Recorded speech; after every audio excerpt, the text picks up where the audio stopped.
Okay, so how do you draw forearms? There's a lot of crazy anatomy there. If you can draw them well, they look nice. Look at gambit. Forearms, there's a lot of different parts to them, but I'm gonna try to simplify them.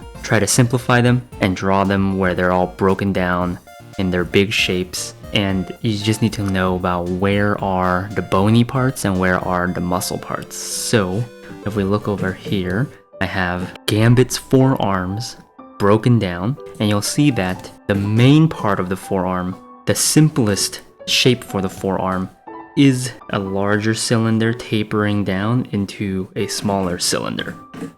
That's the basic idea. And then I'm going to go into how to break down those big shapes into smaller shapes, and that's mainly anatomy. There's a lot of anatomy, a lot of muscles and bones and tendons in the forearm connecting to the hand, but you don't need to know all that. We're just gonna mainly focus on these main big sections and what shapes to use. So when you're building out the forearm, we're gonna do like a little sphere for the shoulder, and then you can kind of get the gesture in.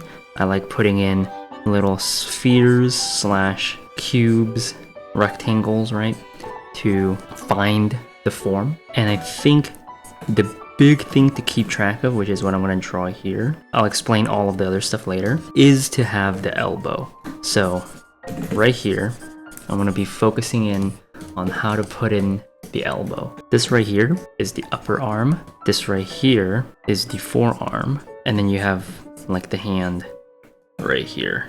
It's pointing away. So this is the elbow. This is probably one of the most important parts to keep track of, and this is how you want to build out the elbow. The elbow is bony. There's no muscles really covering it, so you want to make sure you use a box with a hard corner for the elbow, like that. The other thing about the elbow is the ulna bone. You'll see it right here and here. It is subcutaneous, meaning that it is touchable on the surface all the way from the elbow to where the base of your hand on the pinky side.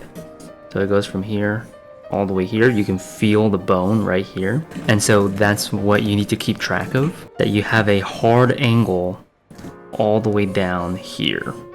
And then essentially all of this mass right here and on the other side as well, that's your muscle. So if I do this from a separate angle, if I have a sphere like this and you have your arm, pinky side, thumb side, this is the deltoid, and then you have all of the upper arm muscles, which I won't get into, and then you'll have the elbow. So here is the beginning of the humerus connected to the ulna. The ulna would be like right here, and this ulna is going to stretch all the way down to the pinky side right here, like that. No muscles or fat really covers it. All of the muscles and fat are on both sides of it. So you can think of it almost, this is the bone, and then you're gonna put muscle on here and on here, right? The muscle is just gonna be attached to this box of the bone. So let's see the details of it. So if we look at this forearm, let's break it down. We have, here is the ulna, and it stretches down, right? So make sure we capture that. It also helps us get the angle of the hand, or like how the hand is facing. Bam, right? So then once we have this general shape, which is like a bigger cylinder attached to a smaller cylinder, once you have this kind of shape down, then let's focus on the next big muscle, which is this one here.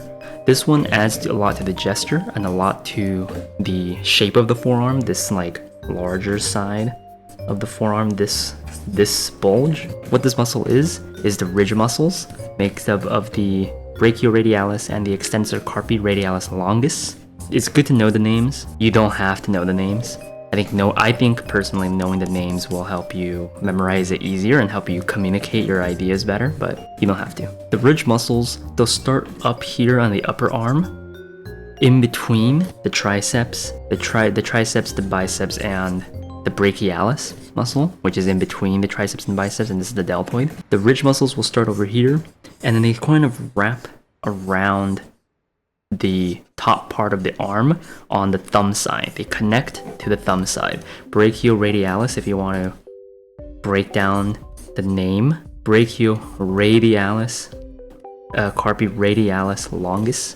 The radialis is referring to the radius bone, which is your forearm, has 2 bones, which is, here is your radius, and then here's your ulna, and then here's your hand. The radius, this one here is the radius. It's on your thumb side. So just remember that the ridge muscles, there's a gesture to them where they're curving around and wrapping around towards the thumb side of the arm. So as long as you have that in, your ridge muscles are good.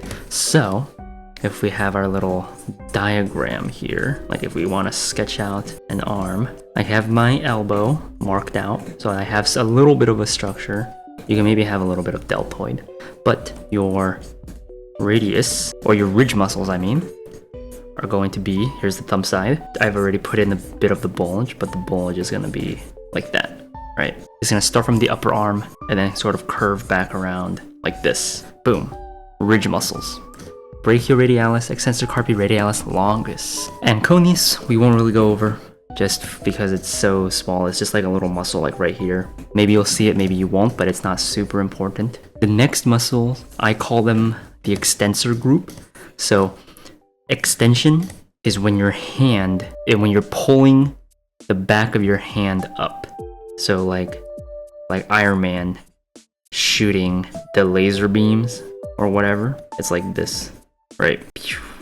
This motion is extension because these muscles here are contracting and then these ones are being extended out.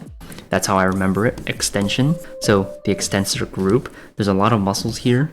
The main ones to think about is really none of them. You don't really have to, because honestly, like what you'll do is you'll just attach them like this, right? It's just a big muscle group right here.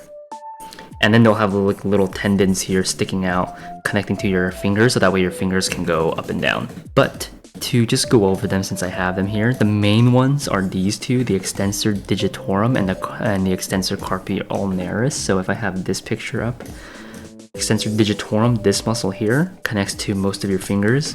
And then the extensor carpi ulnaris is the ulna, so this is where the elbow is. The ulna muscle is pretty much just on like the pinky side. It'll help you move the pinky and stuff. So the practical part of it is, once we have the ridge muscles in, you can have a little bit of muscle right here to show the extensor muscles. Make sure you keep this bone area in check, right? That'll be cool to put in a little bit of deltoid right here. A little bit of, what is this, deltoid? Yeah, tricep, I mean. Deltoid, biceps, brachialis. So then, once you get to, I don't have any pictures really of the underside of your arm, but the underside of the arm is essentially just the reverse of this one right here, of the extensor digitorum of the extensor group. I'll just call them the flexor group, which is basically a little bit of like muscles down here, and their job is the opposite. So if we're doing like the flexing, is when you put your hand down like this, like if you're gonna play the piano, the turning down of the palm, right? And this is the palm. So that's your flexor group, and it's essentially just another big massive muscle right here. All in all, because I'm trying to keep this super like simple and fast, is when you're drawing the arm or the forearm, you can have whatever pose, right? You can have like your cylinders for the forearm. You can even use a little bit of gesture. You have like your cylinders, your gesture, right? You have your kind of curving in this way, and it's curving in this way, maybe curving in this way, right? Whatever hand gesture you kind of have. And then you want to start building in the secondary and tertiary forms. Your secondary form, I like to definitely start with the ridge muscles. So the thumb is here, so I know that the ridge muscles would be sort of building out like this. Bam. Secondary form in.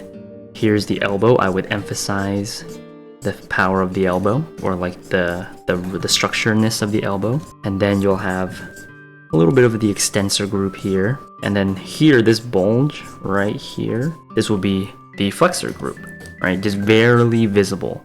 If you want to draw an arm that's like palm side, right? This is your palm. I think this will need its own like little topic video thing, but it's gonna be like you'll have your muscles kind of meeting in down the middle. There's still the bulge, and there's still this part right here, where it's the ulna going all the way down to the pinky. That part still exists.